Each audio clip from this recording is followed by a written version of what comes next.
మనం ప్రస్తుతానికి తిరుపతి జిల్లాలోనే నాయుడుపేట నందున్నాం. నాయుడుపేటలో ప్రస్తుతానికి తిరుపతి జిల్లా ఇన్ఛార్జీలు మరియు నేదురుమల్లి రామ్కుమార్ రెడ్డి గారు ఉన్నారు.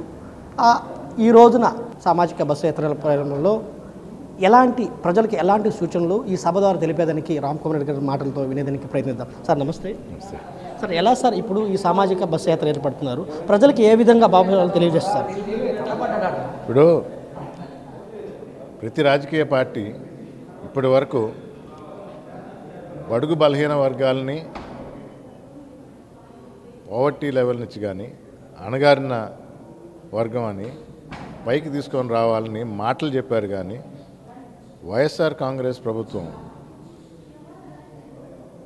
జగన్మోహన్ రెడ్డి నేతృత్వంలో సూక్ష్మంగా గ్రహించి వీళ్ళని అసలు ఎలా పైకి తీసుకొని రావాలి, సమాజంలో ఎలా గుర్తింపు ఇవ్వాలి అని నామినేటెడ్ పోస్టులో కానీ ఎలక్టెడ్ పోస్టులో కానీ రాజ్యాంగం అడిగిన దానికన్నా ఎక్కువ ప్రాధాన్యత ఇస్తూ నా ఎస్సీ, నా బీసీ, నా ఎస్టీ, నా మైనారిటీ అని సొంతం చేసుకున్న ఏకైక వ్యక్తి జగన్మోహన్ రెడ్డి గారు. దాని నిదర్శనం మొన్న అంబేద్కర్ గారి విగ్రహం కూడా. ఇదివరకు ప్రభుత్వాలు కూడా స్మృతివనం అని ఒక జీవో పాస్ చేసి దాన్ని కంటి తుడుపు చర్యగా స్థలం ఇక్కడ పెడతామని చాలా గ్రాండ్గా చేస్తామన్నారు. కానీ అందరికీ తెలిసిందే, తెలుగుదేశం ప్రభుత్వం అంటే 3D ఇమేజెస్, మాయమాటలు. అదే జరిగింది. మన ముఖ్యమంత్రి జగన్మోహన్ రెడ్డి గారు ఒకసారి అనౌన్స్ చేశారు, వెంటనే దానిలో కార్యరూపం దాల్చి సంవత్సరం లోపల విజయవాడ నడిబొడ్డులో 126 అడుగుల ఎత్తు 404 కోట్లు ఖర్చయిన ఆంధ్రప్రదేశ్ రాష్ట్రానికే తలమానికంగా దేశంలోనే అత్యంత ఎత్తైన అంబేద్కర్ గారి విగ్రహం ఇక్కడ ప్రతిష్ఠించడం, దాన్ని ఆ రోజు ఆయన ఆవిష్కరించడం జరిగింది. ఇది ఆయన నిబద్ధత, జగన్మోహన్ రెడ్డి గారి మాటకిచ్చే విలువ నిదర్శనం. ఈ సామాజిక బస్సు యాత్రలో ఆంధ్ర రాష్ట్రంలో 3 ప్రదేశాల్లో ఒకేసారి జరుగుతున్నాయి. చాలా వరకు 160 దాకా పూర్తయినట్టున్నాయి, ఇంకొక 10 ఉన్నాయి. ఇవి పూర్తయితే జగన్మోహన్ రెడ్డి గారే స్వయంగా ఇంకా ఎలక్షన్ సమరశంకారం పూరించడం జరిగింది. కాబట్టి 5 జిల్లాలకు ఒక మీటింగ్గా మా క్యాడర్తో ఆయన మమేకమై వాళ్ళకి దిశానిర్దేశం చేయబోతున్నారు. సార్ ఇప్పుడు జగన్మోహన్ రెడ్డి గారు నిదాదేశాలుగా 175 నియోజకవర్గం 175 సీట్లను గెలిపించాలనుకుంటున్నారు. అదేవిధంగా తెలుగుదేశం ప్రభుత్వం మరియు తెలుగుదేశం ప్రభుత్వం కావచ్చు, కానీ జనసేన కావచ్చు, పొత్తు మీద వాళ్ళు మేము పొత్తుతో వచ్చి మేమే గెలుస్తామని ఒక నిదానంగా పలుకుతున్నారు. ఈ యొక్క సమీక్ష పథకాల్లో మరి జగన్మోహన్ రెడ్డి అనుకున్న 170 సీట్లు గెలిచే అవకాశం ఉంటుందా లేదా? 100% ఉంది. దానిలో ప్రతి ఒక్క ఎమ్మెల్యే కానీ ఇన్ఛార్జ్ కానీ పార్టీకి కట్టుబడి కష్టపడే వ్యక్తే.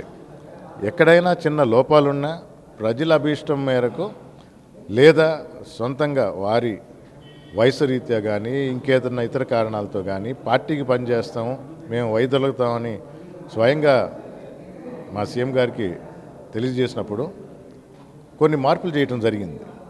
కొందరిని కాన్స్టిట్యున్సీ మార్చడం జరిగింది.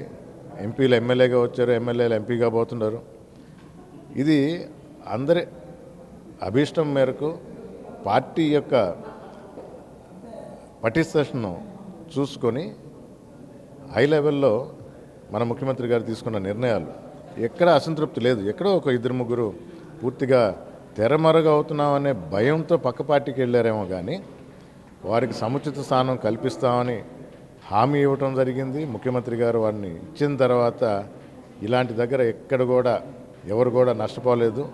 మా పార్టీ చాలా పటిష్టంగా ఉంది. 175కి 175 గెలుస్తామనే ధీమాతోనే మేము ఎలక్షన్ కథన రంగంలో దిగుతున్నాం. సార్ ఇప్పుడు గత కొద్ది రోజులుగా చూస్తున్నాము, అన్ని జిల్లాల్లో కూడా ఎమ్మెల్యేలు మరియు నియోజకవర్గ అధ్యక్షులను కూడా చేర్పుల మార్పులు చేశారు. దీని మీద ఏమైనా ఎఫెక్ట్ ఉంటుందా?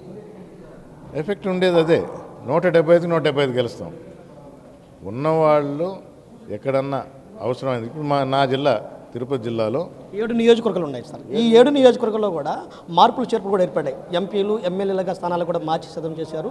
గతంలో కూడా ఈ నెల్లూరు ఉమ్మడి జిల్లా అదేవిధంగా చిత్తూరు జిల్లాలో కూడా 10 నియోజకవర్గాలకి 14 నియోజకవర్గాలు కూడా విజయంతో సాధించిన ఒక వైసీపీ నాయకులకు ఈ జిల్లాకు ఒక కంచుకోట ఉంది. ఇప్పుడు ఆ కంచుకోట ఏమైనా ఇబ్బంది జరిగే అవసరం ఉందా? ఇంకా పటిష్టమైంది. చిన్న జిల్లాలు 13 జిల్లాలు ఉన్నది, ఇప్పుడు 26 జిల్లాలు అయింది. ఇంకా బలోపేతమైంది వైఎస్ఆర్ కాంగ్రెస్ పార్టీ. ఇచ్చిన ప్రతి హామీని నెరవేర్చిన ఘనత మా ముఖ్యమంత్రి జగన్మోహన్ రెడ్డిది. పార్టీ పటిష్టంగా ఉంది అనే ధైర్యం అసలు గడప గడప మన ప్రభుత్వం 3 సంవత్సరాలు అయిన తర్వాత ఇంటింటికి వెళ్ళి మేము ప్రజల్లో మమేకం అవటమే దానికి నిదర్శనం. అంతెందుకు, సాక్షాత్ జగన్మోహన్ రెడ్డి గారే చెప్తున్నారు, మీకు మేలు జరుగుంటే మాకు ఓటేయండి అని. ఎవరు చెప్పగలుగుతారు ఆ విధంగా? ఎవరికి ఆ ధైర్యం ఉంటుంది? ఒక జగన్మోహన్ రెడ్డి గారికి. అదే ధైర్యంతో మేము ముందుకు పోతున్నాం. ఈ చేంజెస్ ఇప్పుడు కరుణాకర్ రెడ్డి గారు ఆయన కొడుకు అభినయ్ రెడ్డికి ఇచ్చారు, చెవిరెడ్డి భాస్కర్ రెడ్డి గారు కొడుకు మోహిత్ రెడ్డికి. సో కొన్ని చేంజెస్ అంటే పార్టీ పనులు ఎక్కువ ఉన్నాయి కాబట్టి పెద్దలుగా వాళ్ళు పార్టీ పనులు చూడాలి కాబట్టి కొడుకుని పెట్టడం జరిగింది. అలాగే మా ఎంపీ గారిని సత్యవేడికి వేశారు, సత్యవేడి ఎమ్మెల్యే ఎంపీగా వేశారు. ఇవి ఇంటర్నల్ పాలిటిక్స్లో ఒక భాగమే. కానీ ప్రతి ఒక్కరూ ఒక సైనికుడు, జగన్మోహన్ రెడ్డి వెంట నడిచే సైనికులుగా మేమందరం కష్టపడి వై నాట్ 175 అన్నప్పుడు వై నాట్ 175 తప్పకుండా 175 గెలుస్తామనే ధీమాతో కథన రంగంలో దిగుతున్నాం. సార్, ఈ యొక్క సూళ్ళూరుపేట నియోజకవర్గంలో వ్యతిరేకతంగా జరుగుతుందని కానీ ఇదే సామాజిక చెందిన వైసీపీ నాయకులు కూడా వ్యతిరేకతతో కూడా చేస్తున్నారు. ఆ సభలు ఆ యొక్క పక్కదంగా మీ దాకా వచ్చి ఉంటాయి, దానికి మీరు ఏమంటారు? ప్రతి ఒక్కరికి ప్రజాస్వామ్యంలో హక్కు ఉంది వారి వ్యూస్ వెలిబుచ్చడానికి. అది ఎంతవరకు అనంటే పార్టీ ఒక డెసిషన్ తీసుకునేంత వరకు. పార్టీ ఒక నిర్ణయానికి వచ్చిన తర్వాత అందరూ పార్టీ నిర్దేశించిన అభ్యర్థి కొరకు కష్టపడతారు, ఆ అభ్యర్థిని గెలిపిస్తారు. అందుకని మొదట్లో ఏదన్నా ఉన్నా కూడా ఇంకేదన్నా కొసరు ఏదన్నా ఉన్నా కూడా అవన్నీ సర్దుమణుగుతాయని మాకు నమ్మకం ఉంది. నేను మాట్లాడటం జరిగింది. అన్నీ ఈ 1-2 రోజుల్లోనే సర్దుమణిగి అందరం కలిసి మీరు ఇందాక అన్నట్టు తిరుపతి జిల్లాలో ఉన్న 7 నియోజకవర్గాల్లో విజయ డంకా మోగిస్తాం. ఇప్పుడు మనం విన్నాం కదా, ఇప్పుడు ప్రస్తుతానికి తిరుపతి జిల్లా అధ్యక్షులు రామ్కుమార్ రెడ్డి గారు కూడా మాట్లాడడం జరిగింది. ఆయన అనుకున్న తిరుపతి జిల్లాలో 7 నియోజకవర్గాలు కూడా విజయ ఘంటాన్ని సాధిస్తారని కూడా ఆయన మాటలు తెలియజేస్తున్నారు. కెమెరామ్యాన్ అభిషేక్తో తిరుపతి సూళ్ళూరుపేట రిపోర్టర్.